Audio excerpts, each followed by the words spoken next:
Hello, everyone. Our first video for the new year, 9 charts for 2024.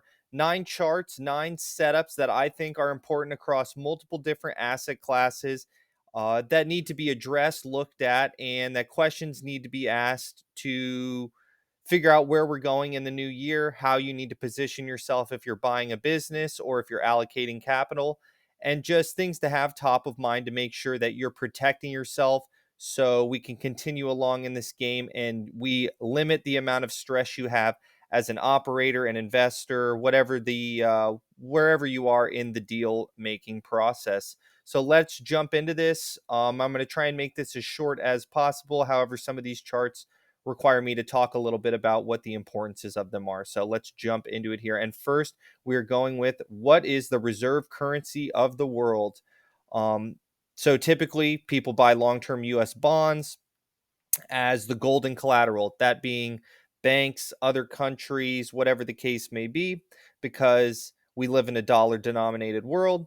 And if you're for example, a foreign government, if you want to strengthen your currency or have good hard collateral, you would buy long term treasuries, you would collect the dollar coupons, but then also, too, if you needed to sell them for whatever reason, you could sell the bond, collect dollars, and then either buy your currency back with the dollars or whatever the case may be. So that is the mechanics there. But as you can see here in this chart, over the past few years, gold has been outperforming long term bonds on a relative basis. And the question now becomes, what is the new desired reserve currency of the world? Is it gold or is it long term US bonds? And again, as I said, gold has been really getting a major bid here. We went back and we tested that old 2012 high, as I'm showing here in this chart. Now, where do we go? As you can see, of late, we've had the TLT start to come back, which are, again, long term bonds. But where do we go from here? We came back, we retested this old level here from a relative basis or on a relative basis. And now where do we go? Are bonds going to continue to go up, or bonds going to continue to go up, meaning rates are going to go down, or are we going to continue to have more inflation and things of that nature, and those bonds aren't going to catch as big of a bid because there's fear that rates are going to go higher, thus making bonds go lower, and people are going to continue to gravitate towards gold. So, interesting question to start. Just wanted to really set you up on what's the underlying theme, why is the chessboard set the way it is? Because if the TLT and long-term bonds don't catch a bid, thus making rates go down, it's going to be harder for assets to outperform, because holding risk-free, or quote, risk-free investments and assets is going to be an easier call than allocating to real estate or whatever the case may be. So we will see if rates go lower or not. And I have a chart at the end of this that gives a different look at just the TLT directly and what looks like is playing out there. So next on the list, you have the S&P 500 to emerging market stocks. And as you can see here, over the past 10 to 15 years, we have been in quite the uptrend of the S&P outperforming emerging markets. And we have now gone back to that 20 years ago high on a relative basis. And I have also read in other publications or somewhere else that we are actually at a 50-year low for emerging markets relative to the S&P. So wanted to provide this to you all as a way to say, hey, is this when emerging markets finally starts to catch a bid and does a little bit of the catch-up trade, or are we going to continue to have US stocks and US assets tremendously outperform emerging markets, and they are also outperforming just overall international, what would you call that, developed markets? Probably not as at significantly of a clip, but are we going to have some sort of lower bound testing here where emerging markets catch a bid, or do you just want to stay along the US? So just an interesting thing I wanted to present. But again, a lot of investing is taking your high valued assets and buying cheap valued assets that you think could catch a bid or could outperform, and just wanted to present this to you. When do emerging markets and those other asset classes typically catch a bid or outperform? And that's usually when things are going good and people are going out on the risk spectrum. And as you can see here, when we were really starting to move and get into a situation where everyone thought the economy was great right before, or I guess right here in 2021, that almost looks like when everything was going crazy. And then also too, prior to COVID and everything else, we had this little part where the economy was going great after Donald Trump got elected. So yeah, I just wanted to present this to you. I thought it was interesting that, man, the S&P and US assets just continue to catch a bid despite the narrative that, oh, BRICS and other currencies and this, that, and the other. So always interesting to take a look at other places and see what's going on. Now we just have a normal look of the S&P 500, and it continues to make a lot of sense. These are Fibonacci levels, just so you know, and I've used them in other charts. As you can see here, what did we do in 2022? We came down and we tested the 50% retracement of the COVID low to the 2021 high, came down, tested, and everything continues to make a lot of sense here as we look at it. We're testing levels that should be tested, and we're continuing to move up, and we're about to get into free airspace, it looks like. Now, the level above here, the next level, I believe is like in the 5200s. So are we going to go above, get into free airspace and decide, hey, let's see what's going on up here above this 4830 level, or wherever we ended up getting there in the peak of 21 or 22, whenever it was. Um, the one thing I would point out here is just this relative strength index. It continues to make lower highs here. And if you even look here, that could have even told you that we were going to have this little sell off. Hey, we didn't make a higher high in RSI. It probably made sense that we would come down and look a little, have some weakness and look lower for a little bit. But we now are starting to build, and this looks pretty healthy as we continue to move up. Now, the only thing that isn't healthy is a lot of this is, so this green shaded area is anchored VWAP, and all VWAP is all of the cost basis of everybody on a volume weighted basis.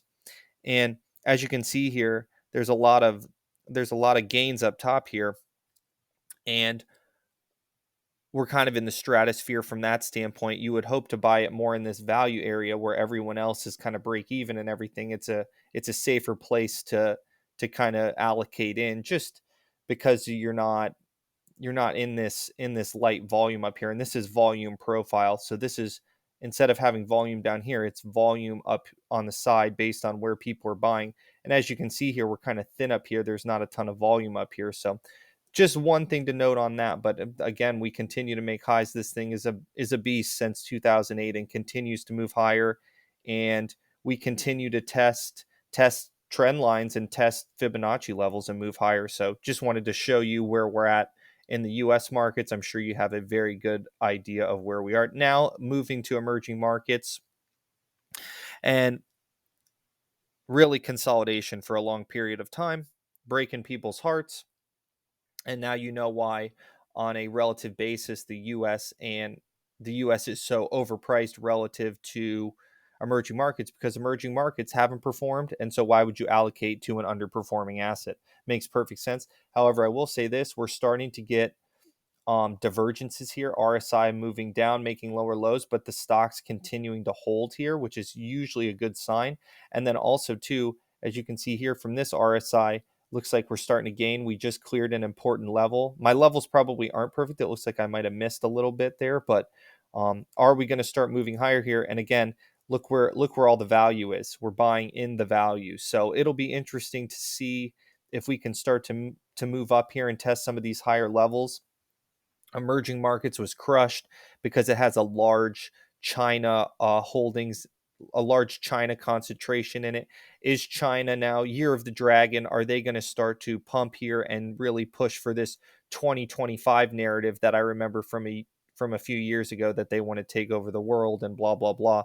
But yeah, are we going to move higher here and start to build, and really is emerging markets going to start to outperform as everyone in the world relaxes now after all of the inflation scares and everything? And yeah, overall they want to move out on the risk spectrum and dabble into emerging markets. So will be interesting to see if we want to stay in this lower range here that we've done for almost 15 years, and we want to explore the recent new range that that was explored these past 5 years or so. So, all right, moving down. Now we're getting into real estate. And so this US real estate I wanted to show you too because of what I see in international real estate. So, as you can see here, real estate past year or so, past couple of years has been the thing that everyone's been kind of spooked by. Oh no, are we going to, is it the end of the world?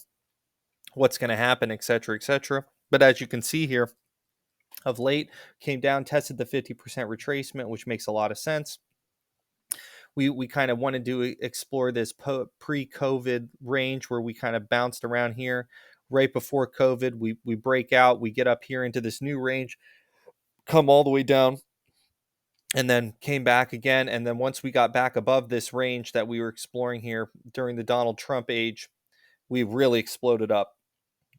And so now the question becomes, when we get back to this trend line, what's it going to do? Are we going to try and get above? Is this the new range here in between where we just kind of gapped here and the 2021 high? Yeah, where do we go from here? And I don't think anyone has the answers to that. A lot of that's going to be dictated by rates and what happens with that. And as I said, I have a chart at the end of this that will discuss that. But I would take this as a good indication that we may be okay. I mean, we're gapping up here. We came down, we tested. We also too had maybe a little divergence here where now we're going to move higher. I think the real questions and when you really need to start looking is probably when we get up a little higher here and see if we really want to come up, touch the trend line, and come down. Again, come up, touch the trend line, and come down. Are we going to come up, touch the trend line again, and come down? Or are we going to get back into this post 2008 trend line where we're above here and we're continuing to move higher? And again, as I said, the reason why I wanted to show you this was more to show you the next chart, which is international real estate. And remember this 61.8% retracement here. Now, if you look at international, it hasn't broken above there. It's right below it. So, in my opinion, this is one of the better looks if you want returns. And again, I'm not a financial advisor or anything. Get your own advice. Don't take my advice. This is a YouTube video. But just something to look at. Is US real estate leading international real estate? And this is going to start to move higher. Also, too, as I talked about, look at this range. This goes all the way back to 2016. Gap up test. Boom, we fail again. Gap up on this range here. And so, are we going to go back to this old regime pre 2017, or are we going to be in this new regime again post 2017 where where we explore higher prices and we want to continue to sit up more above 42 as opposed to down here in this sub 42 range. And this ticker, you can just look this up. I'm using different tickers, and also too on all the charts you can see what asset class I'm throwing in there, so there's no confusion. And I think this is VNQI if you want the ticker symbol on it. But yeah, and if we go back to this US chart briefly, as you can see here, we gap up here, boom, and we explode through. Now, if we go back really quickly and look, here we are trapped right below it. Are we going to explode through here? That's the question. But again, too, that's going to be based on where rates go and everything else. And will be interesting to watch, especially right off into the new year, what international real estate does. And I think it'll tell us a lot too if we can clear and go above where US prices are going to go, which is most likely higher, as these things all like to kind of trade together, except one will typically lead and one will typically lag. Okay, moving down, commodities, and this is another important chart to look at. Post COVID, we had the rip as supply was down and growth was going through the roof. Now we're in this range where are we going to hold this Fibonacci level and this sort of volume valley? And just so you know, people typically they want to hold these big volume gaps, or I'm sorry, these big volume, what's the right way to say that? I'll call it a mountain just for now, but this big volume mountain, because that's where everyone has allocated from a buying and everything standpoint. They don't want to have a loser, so they're going to hold the powers that be are going to dip by and hold this as best they can. But if it does break through, it usually moves through fast. And as you can see here, we had lower prices, post Donald Trump, a little bit pre, but post Donald Trump, and then with COVID being the low when oil went negative and everything. But do we really want to come down here? Is growth going to slow? And if growth slows, inflation slows. And if inflation slows, rates go down. So are we going to get back into this low growth, low commodity price situation, which we kind of had again, like I talked about 2016 and moving forward? And are we going to come down here? And if this happens, I think this is a great market to watch for. What is this going to say about other asset classes and other asset prices? So I would watch this. I would watch right here too. This is really important. Are oil prices, are other commodity prices finally going to come down as growth slows? And what will the implications be on that? And as I just kind of said, you'll see inflation drop, and then consequently you'll probably see rates drop. And what does that do to the valuations? Most likely, all things equal, it probably makes asset prices and valuations go up because rates come down. So this is definitely an important chart to watch. Moving down, the transports, just wanted to show you the transports is usually they are a sort of a leading indicator. Typically it's 18 months before the actual weakness, the transports start to roll over. As you can see here, it happened sort of in 2014, 2015, and then we had the bottom in 16. Same here, prior to COVID, it was starting to show weakness and we came down. And even prior to this 2022 weakness, you had the transport starting to show, hey, we can't get above here. We're going to come down. And there you go. So as you can see of late, though, transports kind of trading in this range, but have shown strength. And that leads us to kind of have a little bit more confidence that, hey, maybe we're okay. The economy's not going to do as bad as maybe people think. And we can start to build now and move higher if everything holds up and there's no surprises. So definitely just a normal chart just to have your kind of your corner eye on, just to make sure, hey, is what I'm thinking or what I'm seeing correct? And are we really, going to roll out of bed here? And at this point, it looks like no. So, and again, to making perfect sense, testing levels, coming down, testing levels, and holding appropriately. So, a little thin up here, but we might build more, whatever the case may be. But so far, it looks relatively okay. And then the final chart, have rates bottom. So this is long-term US Treasuries. As you can see, we had a terrible post post COVID low or post COVID high for bonds, but post COVID low for stocks. And it's just been slow and not really slow, but just methodical, just down, down, down, down as inflation and all of the narratives around just very large growth and that bonds shouldn't have been that low and we're going to normalize and everything else coming into play, and really people starting to puke it at the end of last year due to Japan and other sovereign governments having issues with the high US inflation and them paying their debts in US dollars, and their currency just getting absolutely crushed. As you can see here though, we have a nice little divergence. You have a higher high or a higher low, I'm sorry, in the RSI, and you have a lower low here in stock. So a little divergence. So is this the bottom in rates? It could be. And it was a good opportunity to go long here when you saw this. Probably not it's not a foolproof proof method using RSI, but definitely looked like we might be done here temporarily, and rates started to move higher. Or I'm sorry, rates started to move lower and bonds started to move higher. And again, too, we're back in that value area, and it touched the bottom of that value area. And again, you can see here too how they want to protect the valleys. So we're starting to move up here now. And the real question remains, where do we want to go from here? There's no real true trend change yet, as we haven't gone above here. This old kind of high, I guess you would say. We need to see prices move above this to really maybe have a better indication that there's a trend change going on a longer term basis. But definitely a better sign than what was going last year, where it was just straight down and there was hardly any bids to buy long term bonds. But where do we go from here? Are we going to move up? Are we going to get back up into here, into this 118 range, and try and test this range again to see if we want really low rates that we're seeing kind of pre and post COVID? Or are we going to be in a more of a normal, well, I guess not normal, but an older school regime like during when Donald Trump was president, and sit in this range here for the time being? most likely based on this, if we get above this 118 level, you would probably expect, hey, things to get explosive here, as you can see here.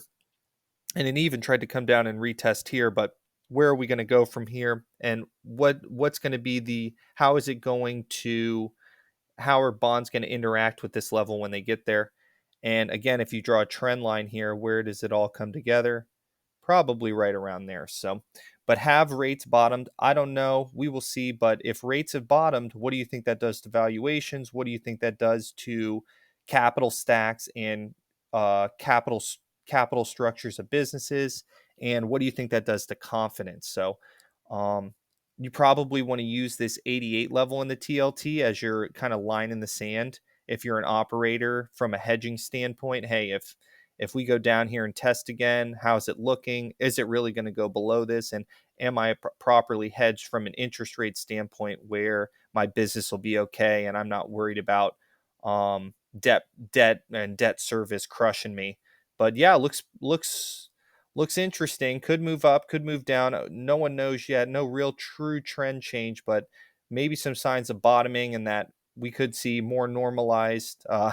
Everyone says, "Oh, normalized. We're going to have rates go materially higher from here." Well, maybe not. Maybe the new normal is to have higher bond prices, lower rates because potential growth is lower, and this is just the new regime, and we're going to continue to have bond prices move up. So hope you enjoyed this video. Hope you found it insightful. Just wanted to provide some different looks and some commentary to help you better understand where the chessboard is, how it's set, what are the things that play, and how, if we have certain asset classes moving higher or lower, how it will impact inflation and other things, and then also to how it will trickle down to other assets. My primary, I think, thought process that you should have would be, okay, if you have commodities start to go down, that'll probably mean that inflation will start to come down. And if inflation comes down, that means probably rates will come down. And if rates come down, what does that mean for valuations in real estate? They'll probably go up. Now, that is a very simplified version, and a lot of other things can happen. But I think that's the main question is what's growth going to do? If growth slows, what will that do to commodities? Bring them down. What will that do to inflation? Bring it down. What will that do to rates? Bring it down. And then how does that affect everything else? Probably prices move up and we start to firm up here again. So, but again, hope you found this video insightful. Thanks so much for listening.